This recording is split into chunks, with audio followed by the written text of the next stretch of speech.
Welcome back to FBL Take the Hit Quick Fire, 10 hot topics, 60 seconds. Joff and Mick, Game Week 8 preview is upon us, but first of all, let's look at our ranks. I'm sitting at 300k, halved my rank this week, another green arrow. I mean, it's good that I'm taking my own advice. I think it's working. How about you, Joff? Well done. Yeah, no, look, I can't complain, man. 6,000 green arrow of one position this week, so I've never done that before. I didn't expect that, but hey, it's pretty cool. That's crazy. It's almost as bad as the grey arrow, which is when you actually don't move a position at all. Yeah, that happens? it Really? does happen. It's a real thing. It does happen. It's quite rare. So I think you moving one position, that's super rare. So shall we crack it off, mate? Shall we? Hit that button. Let's start the clock. Let's do it. Starting Bang. off with Pookie Party Poopers. People are... Mate, that was actually 4 Ps in a row. Pookie Party Poopers. People are taking out Pookie this week. 80,000 have already taken him out. Joff, are you one of them? It's a bit silly. No chance. Villa at home? Why? Not this week, guys. I know that his last 3 away games is blank, but at home is when he does the business. So I'm expecting a business-style performance. What about you, man? I'm expecting a captaincy performance from Timu Pookie at home to Villa. This is a must-win game for Norwich against a relegation favourite as well in Villa. So, it's going to be a battle, this game. And, Pookie's got to come up with the goods. I'm worried to not own Canwell in this game because I think it's going to be quite the high-scoring game. They're going to be out for blood, Norwich, for sure. Yeah, if Mr. KDB, which we get to, is actually injured, Canwell will start for me. So I actually don't mind. I don't mind them. Even Buendia this week. Yeah, I think there's going to be goals in that game. I can't see Norwich keeping a clean sheet either. Let's be honest. Norwich love a bit of leak at the back there. But all right, moving forward to Mr. Raheem the Dream, your boy. What do you want to talk about, Mick? The Dream, mate. Raheem the Dream. I noticed a little fact last week that about 400,000 managers took out Raheem Sterling. So I thought, you know what? I'm going to captain him because these people are crazy. They're crazy. And he went on and scored a goal. Looked half decent in that game.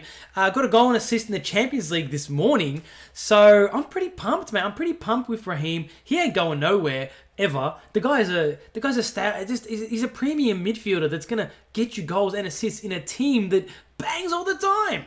Yeah, he's got 3 goals and 2 assists in the last 8 days. I think if you look at it, with Carabao Cup included, you know what I mean? So only 1 goal in the Premier League, but 2 goals, 2 assists in cup competitions. I think his form is returning. Yeah, he's not going anywhere, mate. I think people are going to be jumping back on him big time this week. He's probably going to be my captain this week. Yeah, I think it's a good choice. You never know. It could go large again. You never know. And I'll kick into the next one as well. So Spurs caution. This absolute train wreck of a team at the Spurs. I'm happy to not own any Spurs players. Obviously, I'm not a big advocate of the Spurs, but they look so average at the moment. After that, 7-2 belting at Bayern Munich gave to them? Absolute humbling by Bayern Munich. I don't know how they're going to react to this, Joff. Yeah, look, I'm a Roma fan, and my team's dealt with it a few different times, and we struggled for a bit after that, but it's time to see what Pochettino's medal is made of. Look, he could turn him around, you never know, but hoping that their assets, someone like Son and Kane, they could continue to do some little bit of damage anyway. But yeah, I definitely approach new players with caution anyway. I think if you currently own someone like Son or Kane, you stick to it. But I'd be very, very wary of bringing in any Spurs players at this current juncture, especially not that absolute clown Aurier. That was ridiculous, that red card. Why did he do that? He ruined so many of our, anyone that owns a player. He ruined the game week, Absolutely. Moving on to my boys in blue, Chelsea choices with the great upcoming fixtures, Joff. Who do you currently own, mate? I've got Mr. Mason Mount, who's owned by everybody by the sounds of it. He goes up 0.1 every time you check, he's up 0.1. and Tammy Abraham. So they kind of, I feel like there's a few people that own the double up there, and you're obviously you're in that boat as well, aren't you? You'd be surprised though. There is probably, I think I saw a stat in the top 10k, about 99% own one of them, but both of them in the top 10k is owned by about 2%. So the double up is actually a little bit differential. Obviously, owning one of those assets is obviously going with the status quo. But yeah, it's an interesting stat. And with this clean sheet that we just kept, our first clean sheet of the season, you got to bring in Tomori into that equation as well. 4.6 million starting in this Chelsea defense, who should keep some clean sheets over the next 5 or 6 games. I think that's something to look at as well. Yeah, obviously due for a clean sheet, but that Mason Mount assist for a Tammy Abraham poster hurts me a bit more now that I know that stat. All right, we're moving on to KDB injured, question mark? Man, this is shocked the FPL community. I had him as my captain pick for this week. I think he was going to be my perma captain forever. But we cannot forget, we can't sleep on the fact that KDB is a little bit injury prone. He was injured for a massive part of last season, and I'm hopeful this is only a minor niggle. City have come out and said that they'll let us know, that it was a little bit minor. He missed the UCL game, but are you a bit worried, Joff? I mean, look, I actually went back, did a bit of research and checked when he went off in that game against Everton, and he was wincing a little bit, and you could see a little bit. He wasn't writhing though. Yeah, you could see a little bit of caution in Jesus' face as well. So he may well miss this game. I mean, why would you risk him? You think about it. They've got a good start to the season. They're not winning at the moment, but at the same time, they're still not far off Liverpool. And why would you risk him going into international break? At least he gets a good 2 weeks. And he can basically, be ready, rocking and rolling after the international break. That makes sense in theory, but Pep doesn't make sense, mate. Sorry. Because we touch on that right now. Aguero benched against Everton. I didn't see that coming. Did you? Why did he get benched? That hurt me. Australian time, I was about to go to bed. I checked the lineup before I go to bed. Aguero benched. I was just like, come on, what are you doing, man? Imagine if I had a captain, I would have been pissed just for the fact that he should have been starting that game. He got rested in the Carabao Cup, and then all of a sudden Pep's like, nah, I want him to play in all the competitions. Yeah, hopefully he doesn't get benched again. Does he get benched again this week after playing 89 minutes in the Champions League, Mick? This is the one and only reason why I didn't bring Aguero into my team, is because of this rotation policy that Pep employs. And you got to understand that, I mean, a lot of people don't rate him that much because they haven't seen a lot of Gabriel Jesus, but the guy is an absolute gun of a striker. And obviously his second choice to Aguero, I get that, but he is going to take minutes off him. We saw it last season. It's going to happen again this season, probably a little bit more. That's my worry. Yeah, and hopefully Aguero gets some game time anyway. But yeah, moving on, all about consistency. Aubameyang. I've been singing the Aubameyang song for 3 weeks now. Brought him in my wild card. The guy has delivered in every game except for Liverpool away. Every game he scored a goal. He got an assist in that game against Liverpool. So he hasn't blanked all season. Just fresh off a goal, 3 bonus. Only had 1 shot. VAR, thank you very much. But I can't advocate enough for this guy. Their fixtures are still amazing.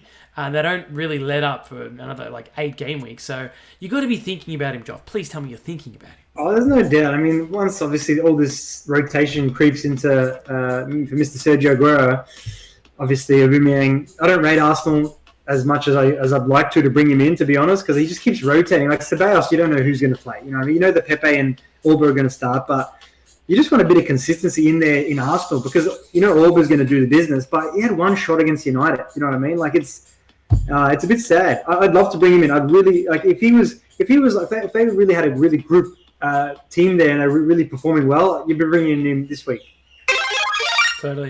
Totally. Well, speaking about premium assets, Joff, let's talk about sitting on premium assets. Now, I think you and I, we're kind of a little bit at odds in this particular topic. I am advocating for sitting on your premium assets and trying to hold them for as long as humanly possible, but you're kind of a little bit the other way. Oh, look, it depends. For me, it's more of just a gut feel, Like someone like Salah, for me, I'd keep him all season because I love the guy, and he's going to, he might have the odd blank, but he will, over the course of the season, do the job. But someone like Sterling, who I've already taken out once, he's a great player. I love the guy, but he's just, for me, he's not as consistent as Salah, and I just feel like, I feel like you got to chop and choose with this, but some premiums you just keep him the whole season. Like Aguero, if Aguero was a 90-minute player the whole season, you keep him, but... Yeah, what's yours again? What's your opinion again? So, I mean, I've obviously tried that last season, chopping and changing between the premiums, and I suffered massively for it. I missed a lot of Hazard's hauls. I missed that Bournemouth haul with Salah when Salah scored a hat-trick against Bournemouth last season, which really hurt because I thought, because Salah was out of form. He'd blanked 3 games in a row, and he just didn't look up to the thing. He got a rest in the game before as well, and you kind of get really itchy trigger fingers when all of a sudden this 12 million player gets a rest. You got $12 million sitting on your bench and you're just thinking, oh, I can't do that. But they get rest. This is the 2019 football. Players are going to get rest. That's just they have the squad depth in the Premier League is ridiculous. besides Liverpool, they seem to just slave those three boys up front. Oh, Salah will get a rest sometime soon, mate, and a lot of people will jump off him, and then he will punish them. But it's different with rotation with Klopp and with Guardiola. You know what I mean? No, absolutely. It's chalk and cheese when you talk about those two in rotation. Yeah. But this season so far, I've just stuck to my guns. I own Salah and Raheem at the start of the season. They haven't gone anywhere. I haven't even been tempted. Even when Raheem went on his dry patch, nah. It's a dry patch. Yeah, he got a rest. He's back. Yeah, those two are going to stay. I've brought in Aubameyang now for the next 8 or so fixtures, and I don't think he's going to be going anywhere even after that. Even once, if he keeps up this form, you can't even think about getting rid of him. So I'm saying bring in a premium asset, hold them, look at their fixture run. Someone like Aubameyang right now, bring him in, keep him for 8 weeks. If he blanks a week, so what? He'll probably score in the next week. The guy got the golden boot last season. Yeah, fair enough. Yeah, no, that's fair. All right, we're moving on to some captaincy picks. I'm going to kick us off here. I wanted Aguero. I'm not sure anymore about Aguero. Salah, not too sure about Salah either now. KDB as well is another one that I've looked at. So for me, it depends on who I bring in. If I actually do bring Sterling back in, or if I actually do consider bringing in Aubameyang, maybe I captain. One of those two I feel like is the best choice. You've got them both. Who are you captaining? I know, man. I'm a little bit spoiled for choice this week. I'm not sure. I mean, it was on KDB until this injury news broke. So I have moved it back onto Raheem the Dream, and I don't know if I can put it on Auba. I mean, it's like Auba just keeps coming up red, and eventually it's going to roll black. I just know it is, and I'm just waiting for that moment. I can't believe you've missed all of these points for captaincy. Like, not even one of them. You've got to do it now, surely. Yeah, I know. I mean, it's on Raheem. I like going with safety. I'm a safe player, and I know Raheem's at home to Wolves. Wolves are extremely porous at the back. Probably going to be pretty tired from a Europa League spanking that they cop, so probably going to be on Raheem. Oh, shit. Right. Well, that is all from us, guys. We are nearly at 700 subscribers on YouTube, so thank you so much for everyone that has subscribed and everyone out there that's watching these videos and giving us likes. We really appreciate all the love. Thank you so much, guys.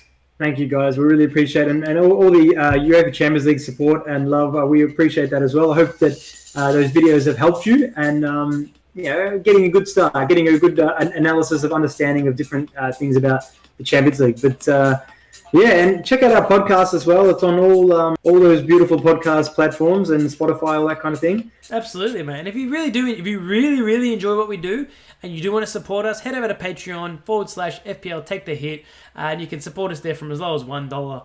And we get you into all our leagues, and you get a whole bunch of little extras as well. So we really all appreciate all our Patreon subscribers. We definitely do. Thank you very much, guys. But that is pretty much all from us today, Joffy boy. And as we always say at FPL Take the Hit, always remember to stay positive. Keep chasing them green arrows, guys. Thanks, guys. Ciao.